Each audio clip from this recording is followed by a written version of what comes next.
I'm here with Jim Monroe of Hort Couture, and he's going to tell us what's new and exciting with this line and what the emphasis is at the marketplace, maybe. Absolutely. All right. Hort Couture is a kind of a unique company in the industry. We're in our 6th year and our 4th year at Pack Trials, and as you tour the coast out here this week, Gary, this is the only genetics you're going to see that are exclusive for independent garden centers.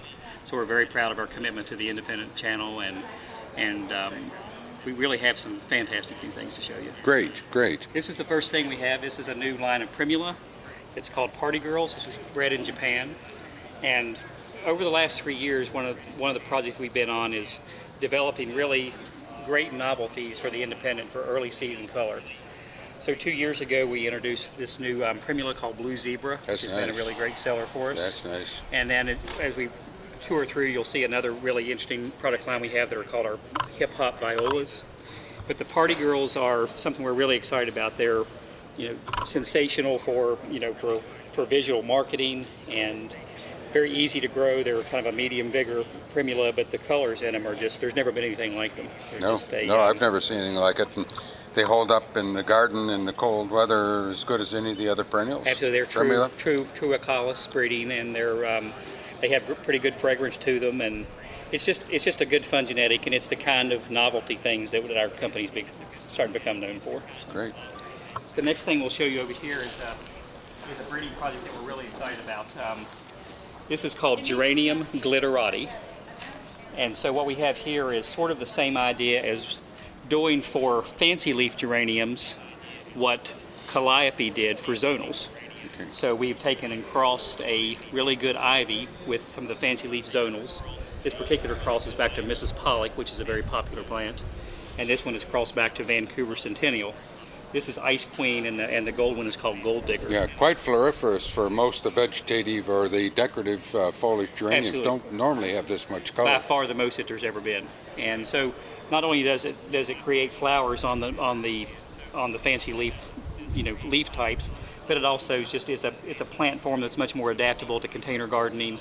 All the ease of production that you get from the hybrid, very similar to the Calliope, so something we're really proud of. I mean, Calliope Dark Red was without a doubt the biggest success story for the first year introduction, and I hope you get the same response here. It's tremendous.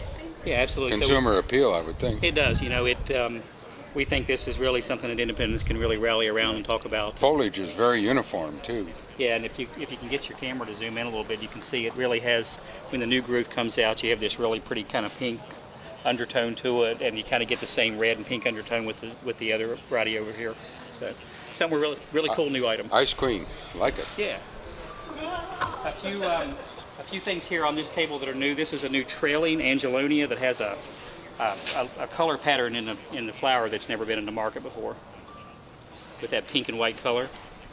This is a new trailing form of Calocephalus that's called Silver Tumbleweed, which is really a nice new mixer. Mm-hmm.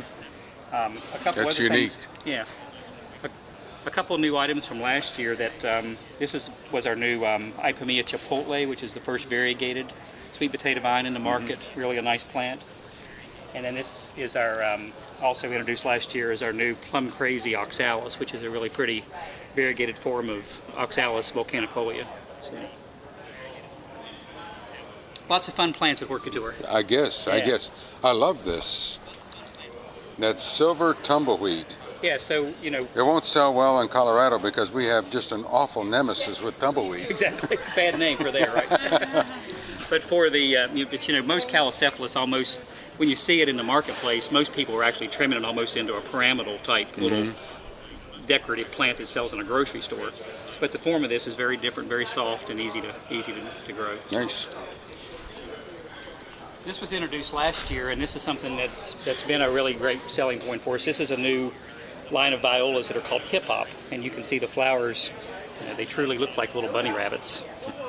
Nice. Yeah, so this sold out really quick for us. We have really great marketing. This little gal here is called Viola. She's our little mascot for the genetics, and we have 3 colors for this year. We have a lot of breeding coming in this, and feel like that our positioning here is that the Easter lily has become such a commoditized box store, grocery store item, and the independent garden center, we hope, can really rally around this, and this can be like a new Easter lily for the independent, a product line that's really great for kids and and easy. It's perfect timing for that time of year with the cool season, production. For sure, the concept helps them differentiate themselves from the other big boxes, you say. Absolutely. Probably the most common word in the vocabulary of our company is differentiate. I mean, it's everything we're doing, we're thinking how to do that for the independents. So. This is a new variety for this year. We have a really nice series of lantana that are called South Beach, and so they're something that would kind of be smaller than a bandana and bigger than a bandito. Very large flowered, very minimal seed, and we have this really nice new color combination for this year that's called Purple Skies. This is a really wonderful new plant that was new last year, but this is it's like a camouflage variegation on Icalipha that's called Jungle Cloak, and this has been a really good seller for us. That's nice. Yeah. So it's the most loudly variegated of all the Icalipha's we've ever seen. So. One of the things we did here at California Spring Trials this year was we made a real conscious effort to not show what I call PVC, which is Petunia, Calibraco, and Verbena. And so people realize all the other things that our company does and the differentiation we have in our genetics. And this is, but we do have a couple of petunias to show nonetheless. Okay. And this is a new black petunia it's called the Little Black Dress, and this is the marketing piece for it. And so the idea of this was we went to there's 3 companies that have the ability to breed black petunias in agreement with Ball. And we asked for the smallest black petunia that we could come to the market with because black needs to be a background color in combinations. It's not a foreground color. And some of the first hybrids that came out in the black petunias tended to be pretty vigorous plants, and it's just the wrong presentation for the color in container design. So we think the Little Black Dress will be a very effective plant for people to get the plant the right size, the right vigor. So our Petunia Glamiflage line has been, this is our 3rd year in the market with this, and so the grape has been our first introduction in this, and for 2015 we're adding a new color called Blueberry. And we have very extensive breeding in this. We have new colors to come out for the next few years. Now, is that interspecific at all, or is that all within Petunia? It's all Petunia. All Petunia. Yeah, but the leaf is almost like a plectranthus. Oh yeah, that's why I asked. Yeah, exactly. It's our #1 SKU in the entire program. This is our top selling item, and the retail, the female consumer really is attracted to it on the benches in the retail. It makes a beautiful little 4-inch plant. And just a very cool plant. Cool. This is a new tetraploid form of Salvia farinacea, we have a series that's called Salvia Mannequin is our genetics on this, and this is you can see as you pan around, maybe you can see that it's really about 4 times the size of any other Salvia farinacea on the market. So as a flowering bloom size. Oh, the plant size. And even. The plant size even. Yeah, it's all. We've had a lot of people this week comment that it's almost like a buddleia in its size. That's gorgeous. Yeah, so very large flowers, large leaves. The whole presentation of the plant. Very impressive spikes. It's really nice. So from a landscape standpoint, it has a lot of merit as a mixed container thriller. It's a great product. So. The one product line to kind of we've had really good branding since the beginning. The fashion connotation and connecting to the female demographic and all those pieces have been in play with Hort Couture from the beginning. But the first genetic that really got people's attention for our company was a new line of coleus called Under the Sea. And in this line we have 2 new ones this year. We have a really clever novelty that's new, that's really pretty for mixed containers. It's called Seaweed. And then the #1 seller in our program every year has been this variety called Bonefish, which is a really beautiful coleus. It is. And new for 2015, we have a new pink form of this. It's called Sunfish. Nice. We love foliage and really funky plants in Hort Couture, and then this is a new pseudoranthemum. It's called Stainless Steel.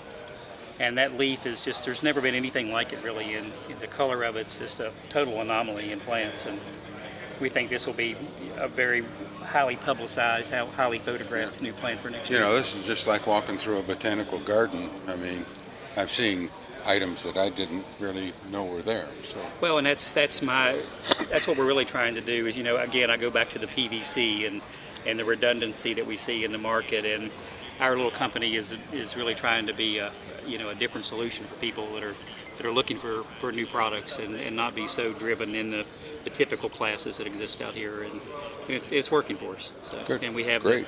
and then combine with that the creativity of the marketing, and then the reliability that Breaker brings to the equation with their production and reputation in the market. So we have a good thing going. So.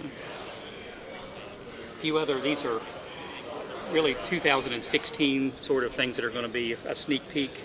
This is a new genera. This is called Lycianthes, and this is a new cultivar that's called the Great Clorox Disaster. We've got a really nice breeding program on dwarf forms of Begonia boliviensis, and we see this not only as a really nice small container item, but really a plant that could be a great solution as a bedding type plant for some of the impatient problems that we're having, and really the bright color. Yeah.